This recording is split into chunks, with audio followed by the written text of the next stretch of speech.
सभी फाउंडर्स और यूजर तैयार हो जाइए, क्योंकि आने वाले 2 दिनों में इकोसिस्टम वेब पोर्टल को कभी भी लाइव किया जा सकता है। यानी ऑनपैसिव के इकोसिस्टम वेब पोर्टल को इन 2 दिनों में कभी भी पब्लिश किया जा सकता है, क्योंकि ऑनपैसिव के सीईओ मिस्टर एस मुफारे द्वारा यह तय किया जा चुका है कि इकोसिस्टम वेब पोर्टल को सितंबर के अंत तक ही लाइव कर दिया जाएगा। और इकोसिस्टम वेब पोर्टल लाइव होने के बाद आने वाले समय में उसमें जो भी अपडेट करना होगा उसे किया जाएगा। और लाइव होने के बाद इकोसिस्टम वेब पोर्टल में नेक्स्ट फेज को अप्लाई किया जाएगा। तो आज के इस वीडियो में हम इसी टॉपिक के ऊपर बात करने वाले हैं। नमस्कार दोस्तों, मेरा नाम है मंटन शर्मा। तो इसके बारे में सबसे पहले मैं आपको यह बताना चाहूँगा कि इकोसिस्टम वेब पोर्टल लाइव होने के बाद इसकी जानकारी किसी वेबिनार के द्वारा या फिर किसी अपडेट के द्वारा दिया जाएगा।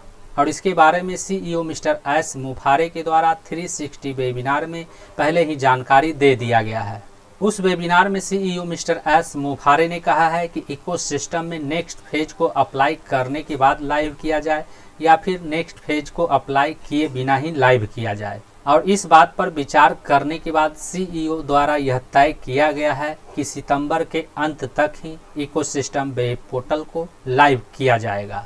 इसलिए इकोसिस्टम वेब पोर्टल को लाइव होने से पहले सभी फाउंडर्स और यूजर तैयार रहें, क्योंकि लाइव होने के बाद सभी फाउंडर्स और यूजर को अपना ईमेल आईडी और पासवर्ड डाल करके इकोसिस्टम में लॉगिन करके चेक करना है।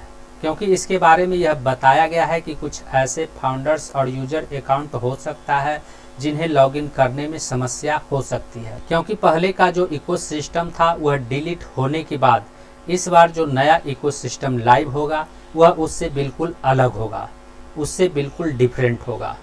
इसलिए सभी फाउंडर्स को अपना ईमेल आईडी और पासवर्ड पहले से ही याद करके लिख करके रख लेना है, जिससे इकोसिस्टम में लॉगिन करते समय उन्हें कोई समस्या उत्पन्न न हो, उन्हें कोई प्रॉब्लम न हो। वहीं इकोसिस्टम के बारे में यह बताया गया है कि पहले फाउंडर्स के लिए ofounder.net वेब पोर्टल होता था, जिसमें फाउंडर्स अपना ईमेल आईडी और पासवर्ड डाल करके लॉगिन करते थे। लेकिन नया इकोसिस्टम आने के बाद ofounder.net का जितना भी डेटा है उन सभी डेटा को नया इकोसिस्टम में ही ऐड कर दिया गया है, नया इकोसिस्टम में ही शिफ्ट कर दिया गया है। इसलिए नया इकोसिस्टम लाइव होने के बाद अब फाउंडर्स के लिए सिर्फ एक ही ऑप्शन रहेगा, वो भी इकोसिस्टम में लॉगिन करने के लिए। उन्हें अब पहले की तरह ofounder.net वेब पोर्टल की ज़रूरत नहीं पड़ेगा, क्योंकि ofounder.net वेब पोर्टल का सभी फीचर इकोसिस्टम में ही ऐड किया गया है। तो अब बस इकोसिस्टम लाइव होने का इंतजार है और इन 2 दिनों में रविवार और सोमवार के बीच इकोसिस्टम कभी भी लाइव हो सकता है। तो उम्मीद करता हूँ इस वीडियो में दी गई जानकारी को आप अच्छी तरह से समझ गए होंगे। इस वीडियो से संबंधित यदि आपके मन में कोई सवाल है तो आप हमें नीचे कमेंट में पूछ सकते हैं।